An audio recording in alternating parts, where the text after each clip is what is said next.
आजपर्यंत तुम्ही साजूक तुपातील शिरा बऱ्याचदा केला असेल, पण 100% गॅरंटी आहे तुम्ही अशी पद्धत वापरून साजूक तुपातील मऊ लुसलुशीत आणि दाणेदार असा शिरा कधीच केला नसेल आणि तुम्हाला ही सिक्रेट पद्धत आजपर्यंत कोणीच सांगितली नसेल।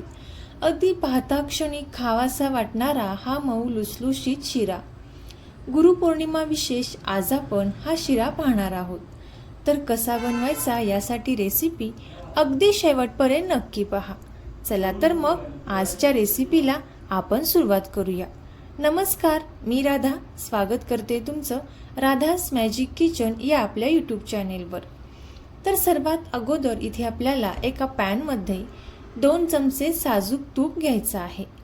तूप छान गरम झाल्यानंतर यामध्ये आपल्याला ड्रायफ्रुट्स घालून घ्यायचे आहेत। इथे मी बारीक चिरून घेतलेले बदाम, बारीक चिरून घेतलेले काजू आणि पिस्ता वापरलेले आहेत आणि त्याच सोबत थोडेसे काजू आणि बदाम न चिरता देखील घेतलेले आहेत। आता आपल्याला मंद आचेवरती हे छान असे तुपामध्ये परतून घ्यायचे आहेत। याचा गोल्डन कलर येईपर्यंत इथे आपण हे तुपामध्ये छान असे परतून घेणार आहोत। आता असा कलर आल्यानंतर आपण हे ड्रायफ्रुट्स तुपामधून काढून घ्यायचे आहेत।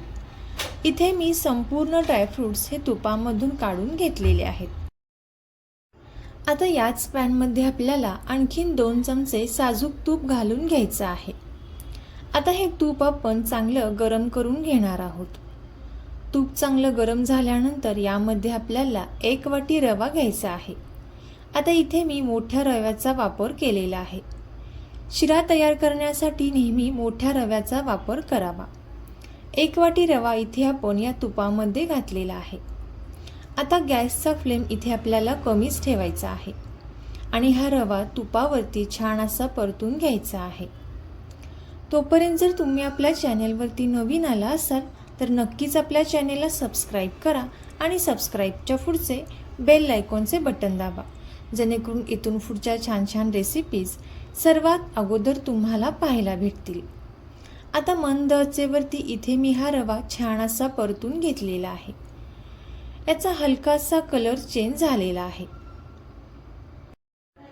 पण या रव्यामधून जोपर्यंत तूप सुटत नाही तोपर्यंत इथे आपल्याला हा रवा छान असा भाजून घ्यायचा आहे। आता एक 6 ते 7 मिनिटांनंतर पाहू शकता या रव्यामधून छान असं तूप सुटत आहे। तर आपला हा रवा या पद्धतीचा तयार झालेला हवा। तर तूप छान सुटल्यानंतर यामध्ये आपल्याला 1 चमचा बेसन पीठ यामध्ये घालायचं आहे आणि पुन्हा एकदा आपण हे छान असं परतून घेणार आहोत। आता आपल्याला 3 ते 4 मिनिटांपर्यंत तुपामध्ये हे चांगलं परतून घ्यायचं आहे, जेणेकरून बेसनचा कच्चेपणा निघून जाईल। मंद आचेवरती इथे आपण हे चांगलं परतून घेणार आहोत।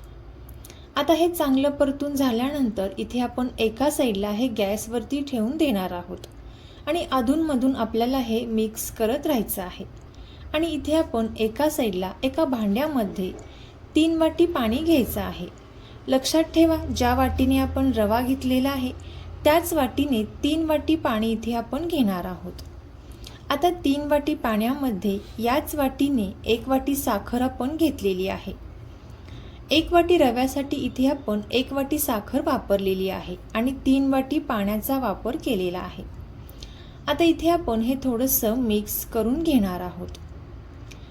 हे चांगलं मिक्स झाल्यानंतर आता या पाण्यामध्येच आपल्याला थोडीशी वेलची पावडर टाकायची आहे। इथे मी थोडीशी मोठी वेलची यामध्ये घातलेली आहे। आता यानंतर यामध्ये आपल्याला अगदी चिमूटभर असा खाण्याचा रंग केसरी कलरचा यामध्ये वापरायचा आहे। तुम्हाला जर आवडत नसेल तर नाही घातलं तरी सुद्धा चालेल। आता या पाण्याला एक चांगली उकळी मारून घ्यायची आहे। पाहू शकता या पद्धतीने पाण्याला चांगली छान अशी उकळी आलेली आहे। आता इथे रव्याचा कलर देखील एका साईडला चेंज झालेला आहे। आता हे गरम पाणी आपल्याला यामध्ये घालायचं आहे।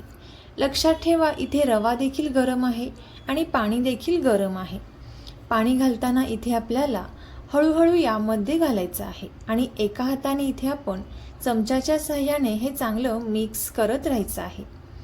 3 बॅचमध्ये इथे आपण हे संपूर्ण पाणी यामध्ये ओतून घेतलेलं आहे। आता एकसारखं आपल्याला हे चांगलं मिक्स करत राहायचं आहे। आपण हे जसजसं मिक्स करत जाऊ तसतसं हे मिश्रण घट्ट असं तयार व्हायला मदत होते. तर पाहू शकता पहिल्यापेक्षा हे थोडंसं घट्ट असं झालेलं आहे.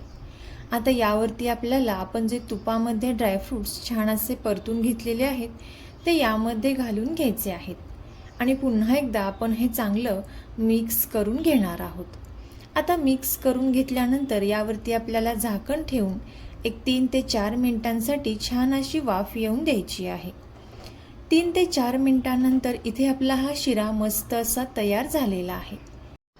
तर इथे आपण एका चमच्याच्या साहाय्याने हा शिरा काढून घेणार आहोत आणि एका प्लेटमध्ये आपल्याला हा शिरा काढायचा आहे. तर पाहू शकता अगदी मऊ लुसलुशीत दाणेदार इथे हा आपला शिरा तयार झालेला आहे. पाहूनच तुम्हाला कळत असेल शिरा किती मस्त तयार झालेला आहे. आणि सर्वात शेवटी यावरती आपल्याला यावरून ड्रायफ्रूट्स आणि साजूक तूप घालून घ्यायचं आहे. तर तुम्ही सुद्धा ही रेसिपी नक्की ट्राय करून पहा आणि कशी झाली ती कमेंट करून नक्की सांगा. तुम्हाला जर हा शिरा आवडला असेल तर नक्कीच आपले मित्रमैत्रिणी आणि नातेवाईकांसोबत शेअर करा. चॅनलवरती नवीन आला असाल तर नक्कीच चॅनलला सबस्क्राईब करा आणि सबस्क्राईबच्या पुढचे बेल आयकॉनचे बटन दाबा. थँक्यू.